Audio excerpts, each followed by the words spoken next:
Hi guys, good morning. Welcome back to our channel. నేను మీ ధరణి. అందరూ ఎలా ఉన్నారు? బాగున్నారా? నేనైతే చాలా అంటే చాలా బాగున్నానండి. సో ఇప్పుడైతే పూష్ చేసుకోవాలి, అమిట్ చేశాను అనమాట. సో ఒక షూట్ ఉంటే షూట్ కూడా కంప్లీట్ చేసుకున్నాను. ఈ సారీ అయితే చాలా అంటే చాలా బాగుంది, చాలా స్మూత్గా ఉంది. అంటారు కదా ఫ్యాబ్రిక్, ఆ క్రీప్ అనమాట. చాలా నచ్చింది నాకైతే. సో బ్లాక్ కంటిన్యూ చేసుకుంటా. ఫస్ట్ అయితే పూష్ చేసేసుకుంటా. నేను పూష్ చేసేసరికి మళ్ళీ నీ పాప స్నానం చేసి వచ్చింది. వాళ్ళ డాడీ అయితే స్నానం చేయించారు. హాయ్ చెప్పు. హాయ్. దేవుడికి దండం పెట్టుకున్నావా? ఇంకా గీతం అయితే అదేవిధంగా స్కూల్కి వెళ్ళిపోయింది. ఇంకా రేపు ఒక్కరోజు ఎగ్జామ్స్ ఉన్నాయి. ఎల్లుండి వరకు అనుకుంటా స్కూల్. తర్వాత ఇంకా హాలిడేస్. అప్పుడు అమ్మలు పని చూడాలి ఇద్దరు పిల్లలతో ఇంట్లోనే. మామూలుగా ఉండదు, రచ్చ. సో ప్రస్తుతానికి అయితే అది మేట. ఇప్పుడైతే చద్దన్నం తినేస్తున్నాం అనమాట. ఎలాగో వేసవికాలమే కదా, సో ఇద్దరం కలిపి చద్దన్నం. మా గీత లెనిషా పాపకి ఇడ్లీ అయితే తెచ్చారు. అది ఒక ఇడ్లీ తిన్నది, ఇంకో ఇడ్లీ ఉందన్నమాట. అది నేను అన్నంతో నంచుకొని తినేస్తాను. అయితే 11:30 దాటింది. ఇంకా నేను వంటగదిలోకి అయితే వచ్చేసినాను అనమాట. వంట చేయాలి కదా, రెగ్యులర్ డ్యూటీ. ఇంకా స్కిప్ చేయడానికి లేదు.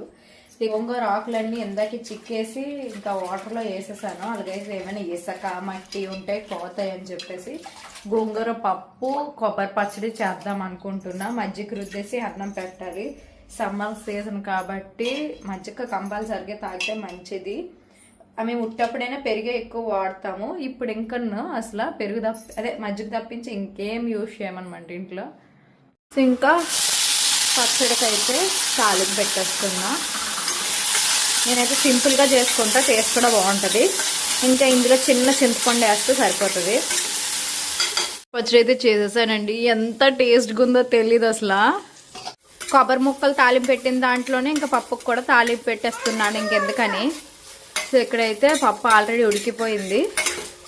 తాలింపు వేసేస్తాను. అయితే ఈవినింగ్ 5 అయిందండి. మధ్యాహ్నం మా హస్బెండ్ వచ్చి లంచ్ చేసిన తర్వాత అలా సేరపడ్డాను. బట్ నేనైతే పడుకోలేదు, పిల్లలు అయితే పడుకున్నారనమాట. నేనైతే అలా made for each other show అయితే చూసుకున్నా. ఇంక ఇప్పుడు అవతల బట్టలన్నీ తెచ్చి మడతలు పెట్టాలి, చాలా ఉన్నాయి. సో ఫస్ట్ మడత పెట్టేసి బెడ్ అంతా సర్దేసి ఇంకా ఈవినింగ్ అయితే ఒక 2 షూట్స్ ఉన్నాయి, అవి కంప్లీట్ చేయాలి. ఈ పడుకోకుండా మధ్యాహ్నం వాళ్ళు ఏం చేసింది తెలుసా, ఒక షూట్ చేసి వీడియో ఎడిటింగ్ చేసి వాళ్ళకి అప్రూవల్కి పంపించాను. సో అందుకే పడుకోవడం అవ్వలేదు. గీతం అయితే పడుకొని లేచిపోయింది. గీతకి రేపు లాస్ట్ ఎగ్జామ్. ఎప్పటి నుంచి అమ్మ హాలిడేస్ ఇస్తారు? ఇచ్చేస్తారు కదా అండి సెలవులు, ఇచ్చేస్తారు. 5:15 అయిందండి. ఇంక ఇదంతా సర్దేశాను. దీని మీద ఉన్న సామాన్లు కూడా తీసేసాను అనమాట. ఇంక ఇక్కడ ఏదో ఉంది, వస్త్రం లెనిచిపప్పు డ్రాయర్ ఉంది. సో ఇదంతా నీట్గా అయిపోయింది.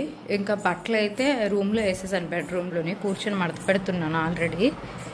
ఇవైతే నేను అన్లిమిటెడ్లో షాపింగ్ చేసిన బట్టలు అండి. సమ్మర్ స్పెషల్ అనమాట. నేను వెళ్ళాను సరదాగా ఏవైనా ఉంటే తీసుకుందామని. కొన్ని నచ్చే తీసుకున్నా, తర్వాత అయితే చూపిస్తాను. ఫస్ట్ ఇది బట్టలు మడత పెట్టేస్తాను.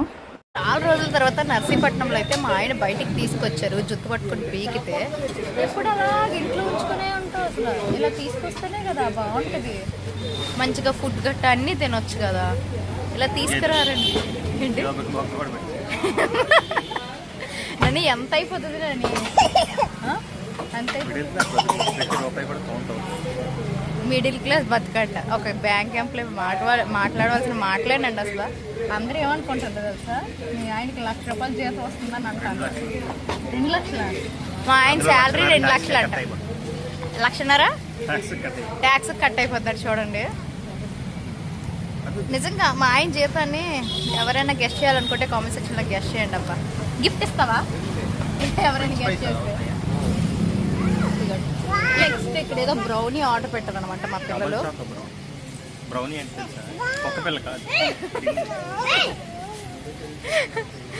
కుక్క పిల్ల కాదులే, బ్రౌనీ అనేది కేక్ మోడల్. చూసారా, ఎప్పుడు ఏదో ఒకటి ఎంచుకునే ఉంటారు. తిను నాని దీన్ని తినిపించు. యాక్చువల్గా అలాంటి బ్లాక్ ఉన్నవి మనకు పడవ అనమాట, ఎందుకంటే మనం తెల్లగా ఉన్నాం కాబట్టి. జస్ట్ ఫర్ ఫన్ అండి, అంతే. ఇలా తింటున్నాం, ఎంజాయ్ చేస్తున్నాం, బయటకు వచ్చాం. యాక్చువల్గా ఈరోజు బయటికి రావడానికి ఒక కారణం ఉందండి. ఇంట్లోనే ఫుల్ వర్క్ అనుకుంటే సడన్గా ఒక షూట్ అయితే వచ్చింది ఫోన్ కోసం. సో ఆ స్టోర్కి వెళ్ళి ఆ ఫోన్ని మొత్తం రివ్యూ చేసి చెప్పాలి అని చెప్పేసి అన్నారు. సో ఫాస్ట్గా రెడీ అయ్యి వెళ్ళామండి.